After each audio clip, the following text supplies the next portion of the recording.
आदाब, सत श्री अकाल, राम राम साहब, जय हिंद मेरे दोस्तों। मैं सरदार सिंह चौधरी उपस्थित हूँ आपके अपने YouTube चैनल सरदार GS में। और आज मैं आपके लिए एक और महत्वपूर्ण वीडियो लेके आया हूँ जिसका नाम है देखो गणेश्वर सभ्यता, मतलब राजस्थान की प्राचीन सभ्यताओं में गणेश्वर सभ्यता। और देखो इस गणेश्वर की बात करूँ मैं, गणेश्वर सभ्यता देखो इसकी खोज कब हुई थी। इस सभ्यता की जो खोज हुई थी वो 1972 ईस्वी में, 1972 ईस्वी में रतन चंद्र अग्रवाल के द्वारा इसकी खोज हुई थी। महत्वपूर्ण क्वेश्चन, गणेश्वर सभ्यता कब खोज हुई? 1972 में। किसने की थी? रतन चंद्र अग्रवाल ने। इसके बाद बात करूं, देखो खोज के बाद होता है उत्खनन। उत्खनन मतलब इसका खुदाई की थी तो 1977 में ईस्वी में इसकी खुदाई हुई, मतलब गणेश्वर सभ्यता की 1977 ईस्वी में खुदाई हुई। और रतन चंद्र अग्रवाल ने ही, जिसने खोज की थी उसने ही इसका उत्खनन किया।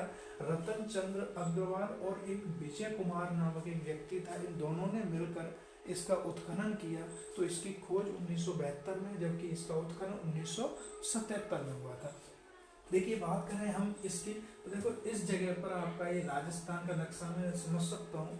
तो उसके बाद देखो ये झुंझुनू क्षेत्र है और ये सीकर क्षेत्र है, आपस में दोनों मतलब जिलों की सीमा मिली हुई है। इसके बाद बात करूँ तो इस सीकर को पहले प्राचीन नाम में वीरभान का बास कहा जाता था, मतलब इस सीकर को प्राचीन समय में वीरभान का बास कहा जाता था। और झुंझुनू क्षेत्र में एक कोलार की पहाड़ी थी और प्राचीन समय से यहाँ तांबा निकाला जाता था। मतलब सीकर और झुंझुनू यहाँ आपस में एक कौन थी? कोलार की पहाड़ी, और इस कोलार की पहाड़ी से प्राचीन समय से ही तांबा निकाला जाता रहा था। तो इसलिए जो ये गणेश्वर सभ्यता, ये कैसी सभ्यता है? ताम्रयुगीन सभ्यता है, ठीक है। तो गणेश्वर सभ्यता की बात करें तो गणेश्वर सभ्यता को ताम्रयुगीन सभ्यताओं की जननी कहते हैं। मतलब तांबा सर्वाधिक सबसे पहले कहाँ निकला? वो आपके गणेश्वर सभ्यता से निकला था। तो इसलिए इस सभ्यता को ताम्रयुगीन जितनी भी सभ्यताओं की उनको जननी कहा जाता है। यह सभ्यता कहाँ स्थित है आपकी गणेश्वर सभ्यता? तो सीकर जिले में गणेश्वर सभ्यता विकसित है। और नदी कौन सी है? तो आपको पता है सीकर और झुंझुनू जिले में एक नदी बहती है जिसका नाम है कांतली, जो आंतरिक प्रवाह की नदी है। आंतरिक प्रवाह की नदी है, आंतरिक प्रवाह की नदी है। कौन सी? कांतली नदी। यह आंतरिक प्रवाह की जो नदी है कांतली, ये सीकर व झुंझुनू के मतलब पहले बहती थी।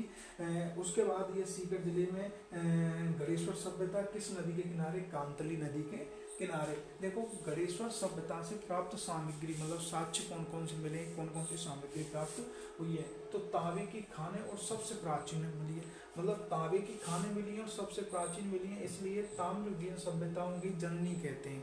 मतलब सबसे प्राचीन तांबे की खाने मिली है, इसलिए आपका मतलब गणेश्वर सभ्यता को ताम्रयुगीन सभ्यताओं की जननी कहते हैं। पहला क्वेश्चन देखो, दोनों क्वेश्चनों में मैं बदलाव करूं कि सर्वाधिक ताम्र मतलब तांबा कहाँ प्राप्त हुआ है? तो वो आपका जो आहट सभ्यता थी उसमें मिला है। लेकिन और मतलब ताम्रयुगीन सभ्यताओं की जननी जो है वो आपकी कौन सी है? वो आपकी गणेश्वर है। मतलब सर्वाधिक तांबा कहाँ मिला है? तो वो आपका आहट सभ्यता में मिला है। और सर्वाधिक मतलब सबसे पहले मतलब जो ताम्रयुगीन सभ्यताओं की जो जननी है वो गणेश्वर सभ्यता मानी जाती है। उसके बाद देखो यहाँ से तांबे के तीर मिले हैं, मतलब तांबे के तीर मिले हैं और इन तीरों को बाणाग्र कहते थे। मतलब तीर, ये आपका तीर है, ऐसा होता था तीर, और इस तीर के जो आगे का जो ये भाग है, इस तीर के आगे के भाग नुकीला भाग बाणाग्र कहलाता था। तीरों को क्या कहते थे? बाणाग्र कहते थे। ये तांबे से बना हुआ होता था। उसके बाद तांबे के मछली पकड़ने के कांटे मिले, मतलब मछलियों को पकड़ने के लिए जिन कांटों का प्रयोग किया जाता था उन कांटों में मतलब बोट कांटे तांबे के बने हुए थे, ठीक है। तो इनमें महत्वपूर्ण जो चीजें प्राप्त हुई हैं, तो सबसे पहले तांबे के मछली पकड़ने के कांटे, तीर और तांबे के तीर जिनको बाणाग्र कहते थे। ये महत्वपूर्ण क्वेश्चन है। और क्वेश्चन ये भी महत्वपूर्ण है कि ताम्रयुगीन सभ्यताओं की जननी किसको कहते हैं? तो गणेश्वर सभ्यता को कहते हैं। तांबे की सबसे प्राचीन खाने कहाँ मिली? तो ये ताम्र मतलब गणेश्वर सभ्यता में मिली। महत्वपूर्ण क्वेश्चन। इसी में देखो सीकर जिले में एक और सभ्यता है जिसका नाम है गुरारा सभ्यता। कौन सी सभ्यता? गुरारा सभ्यता। और गुरारा सभ्यता कहाँ स्थित है? सीकर जिले में स्थित है। देखो मैं इसी के साथ बात कर लूँ, सीकर जिले में एक और सभ्यता है, कौन सी? गुरारा सभ्यता। गुरारा सभ्यता आपके सीकर जिले में स्थित है। और यहाँ से एक महत्वपूर्ण क्वेश्चन बनता है कि चांदी के 2744 पंचमार्क सिक्के प्राप्त हुए। मतलब ऐसी कौन सी सभ्यता थी जहाँ से चांदी के 2744 पंचमार्क सिक्के प्राप्त हुए? तो वो कौन सी सभ्यता है? गुरारा। क्वेश्चन ये भी बन जाता है कि गुरारा सभ्यता कहाँ स्थित है? तो गुरारा सभ्यता आपकी सीकर जिले में स्थित है। अब देखो मैं डायरेक्ट सीधी सीधी बात करूँ, देखो राजस्थान की प्राचीन सभ्यताओं में गणेश्वर सभ्यता, ठीक है।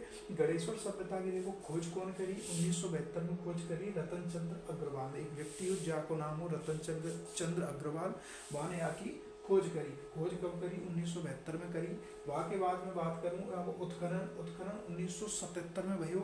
और रतन चंद्र अग्रवाल मतलब खोज जिसने की थी उसी ने उसका उत्खनन किया था। तो रतन चंद्र अग्रवाल और विजय कुमार दो व्यक्ति है जिन्होंने उसका उत्खनन किया था।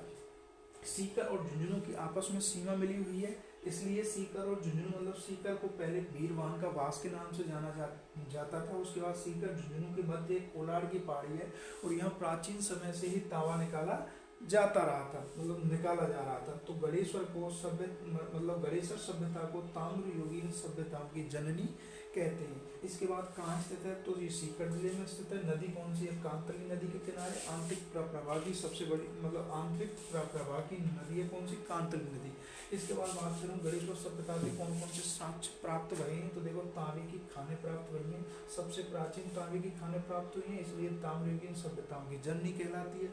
बाकी बाद तांबे के 3 मिले हैं जिनको बाणागिर कहते हैं, ठीक है। उसके बाद महत्वपूर्ण क्वेश्चन, तांबे के मछली पकड़ने के कांटे कहाँ मिले? तो तांबे के मछली पकड़ने के कांटे कहाँ मिले? गणेश्वर सभ्यता मिले। गुरारा सभ्यता सीकर जिले में ही स्थित है और यहाँ से केवल 2 क्वेश्चन बनते हैं। पहला क्वेश्चन ये सीकर गुरारा सभ्यता कहाँ स्थित है? तो सीकर जिले में स्थित है और यहाँ से चांदी के 2744 पंचमार्क सिक्के प्राप्त हुए। तो क्वेश्चन बन जाता है कि चांदी के 2744 पंचमार्क सिक्के कहाँ प्राप्त हुए? तो वो गुरारा सभ्यता में प्राप्त हुए हैं। तब तक के लिए नमस्कार, जय हिंद।